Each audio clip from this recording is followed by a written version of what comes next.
பாகிஸ்தான் கராச்சி கடற்பகுதியில் போயிங் 737 சரக்கு விமானம் திடீரென மறைந்துள்ள செய்தி தற்போது பெரும் பரபரப்பை ஏற்படுத்தியிருக்கிறது.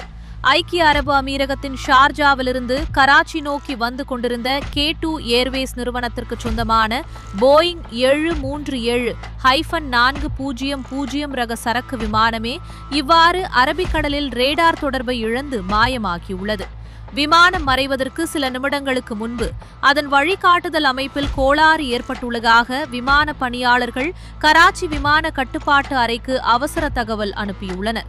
அதைத் தொடர்ந்து அடுத்த 3 நிமிடங்களிலேயே விமானம் மிக வேகமாக கீழ்நோக்கி இறங்குவதும் அதன் திசை திடீரென மாறுவதும் ரேடாரில் கண்காணிக்கப்பட்டு பின்னர் தொடர்பு முற்றிலும் துண்டிக்கப்பட்டுள்ளது. இந்த சரக்கு விமானத்தில் 5 ஊழியர்கள் இருந்துள்ளதாக தெரியவந்துள்ளது.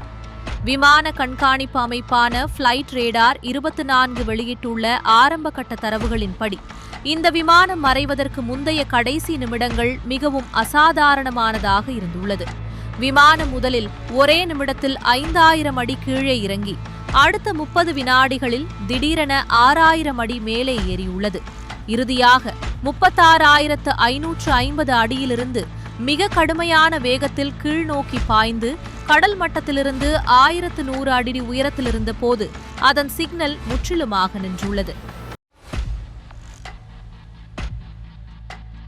விமான நிபுணர்களின் கூற்றுப்படி என்ஜின் பழுதடைந்தால் கூட விமானம் காற்றில் மிதந்து கொண்டு மெதுவாகத்தான் இறங்கும் என்றும், ஆனால் இந்த விமானம் இவ்வளவு செங்குத்தாகவும் வேகமாகவும் கீழே விழுந்தது மிகவும் விசித்திரமாக இருப்பதாகவும் கவலை வெளியிடுகின்றனர்.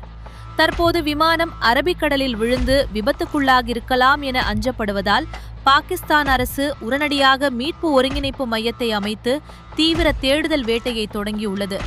பாகிஸ்தான் கடற்படை தங்களின் போர்க்கப்பலான PNS சுல்ஃபிகாரை உடனடியாக விபத்து நடந்த பகுதிக்கு அனுப்பியுள்ளதுடன் கடற்படையின் ATR ரக விமானம் மற்றும் வணிக கப்பல்களும் இந்த தேடுதல் பணியில் இணைக்கப்பட்டுள்ளன.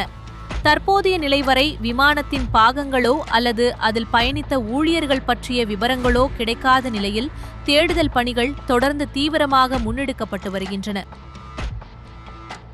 தாரணி சூப்பர் மார்க்கெட்டின் இன்றைய விசேட விலைக்கழிவு